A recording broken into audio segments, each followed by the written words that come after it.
Hi అండి, welcome back to our channel Sri Lucky's happy world. ఈరోజు మన వీడియోలో ఆల్రెడీ మీరు థంబ్నెయిల్ చూసే ఉంటారు కదా. ఆఖరి శ్రావణ శుక్రవారం కేవలం 20 రూపాయలతో మాత్రమే నా పూజ అనేది అయిపోయిందండి. నేను ఎంతో ఘనంగా చేసుకున్నాను. అమ్మవారికి సంతృప్తినిచ్చే విధంగా నేనైతే పూజని చేసుకున్నాను. అది ఎలాగా ఏంటి అనేది ఈ వీడియోలో అయితే తెలుసుకుందాము.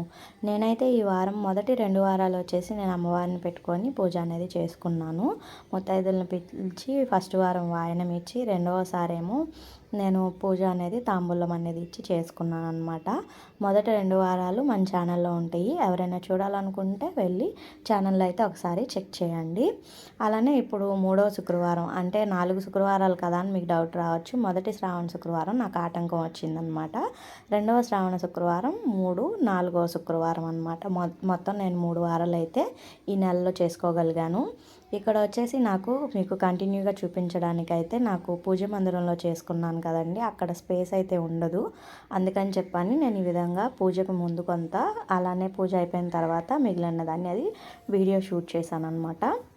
ఇక్కడ నేను ముందుగా అమ్మవారిని పెట్టుకొని, అలానే స్వామివారిని, అదేవిధంగా అమ్మవారికి ఎంతో ఇష్టమైన నెమలి ఈకను, అలానే మజ్జిగవం మంగళప్రదమైన వస్తువు అది కూడా పెట్టుకున్నాను.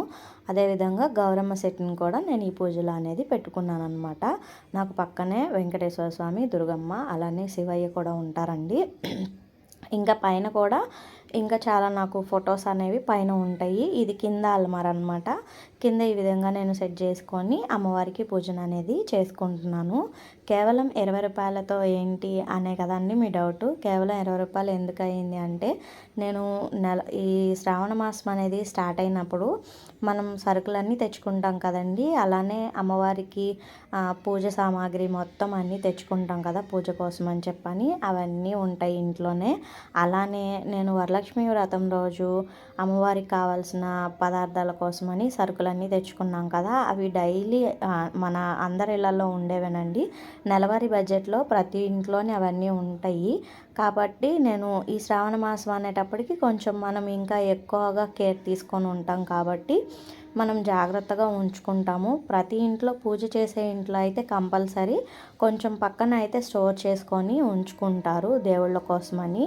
కొంత భాగాన్ని, మిగిలినది మనం వాడుకుంటాము. నెల ఆఖరు వచ్చేటప్పటికి ఒకవేళ మనకి పూజకి యూజ్ చేయకపోయినా, లేదా మనకు కావాలనుకున్నప్పుడు అవి తీసి యూజ్ చేసుకుంటారు. ఎందుకంటే అలానే వదిలేస్తే మళ్ళీ పురుగు పట్టడం, పాడైపోవడం జరుగుతాయి. కాబట్టి ఈ విధంగా నెలవారీ అనేది చేసుకుంటూ ఉంటారు.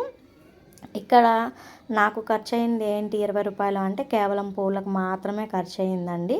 ఎందుకంటే వరలక్ష్మి వ్రతం రోజుకి అన్నీ నేను తెచ్చుకున్నాను. అలానే శ్రావణ మాసం మొదలయ్యే ముందే నేను అన్నీ అనేది అమ్మవారి పూజ సామాగ్రి మొత్తం తెచ్చేసుకున్నాను కాబట్టి నాకైతే ఎక్కువ ఖర్చు అవ్వలేదన్నమాట. ఈ శ్రావణ శుక్రవారం నేను అమ్మవారికి ఎంతో వైభవంగా, అలాగే అమ్మవారికి మనస్ఫూర్తిగా ఈ పూజ అనేది చేసుకున్నాను. ఈ పూజ అనేది అమ్మవారికి ఎంతో సంతృప్తిని కూడా ఇస్తుందండి. మనం ఎంత అంగు ఆర్పాటంతో చేసామనే దానికన్నా కూడా ఎంత భక్తి శ్రద్ధలతో చేసామనేదే చాలా ఇంపార్టెంట్. అమ్మవారు కూడా అదే ఎక్కువ చూస్తారు. ఎక్కువ ఖర్చు పెట్టినా కూడా లక్ష్మీదేవి అమ్మవారికి ఇష్టం ఉండదు. కనుక నేను చాలా సింపుల్గా అయితే ఈ వారం పూజన అనేది చేసుకున్నాను. అమ్మవారికి కట్టె పొంగలి, అలానే తాంబూలం అనేది అమ్మవారికి ఇచ్చుకున్నాను అనమాట. ఫ్రూట్స్ అనేవి తెచ్చుకున్నాను. ఆ ఫ్రూట్స్లో కొంత భాగం అమ్మవారికి పూజల కోసం అని విడిగా ఉంచేసాను కాబట్టి ఆ ఫ్రూట్స్ అనేవి నేను ఆకు, ఒక్క, తాంబూలం, పసుపు, కుంకుమ, కాయిన్ అమ్మవారికి తాంబూలం ఇచ్చాను. కట్టె పొంగలి ప్రసాదం కింద నివేదన చేశాను. ఇదండి ఈ వారం అయితే నా పూజా విధానం. మీకు ఈ వీడియో కనుక నచ్చినట్లయితే please do like, share and subscribe to my channel Sri Lucky's happy world. మరిన్ని ఇంట్రెస్టింగ్ వీడియోస్ కోసం మా ఛానల్ని చూస్తూనే ఉండండి. Thank you.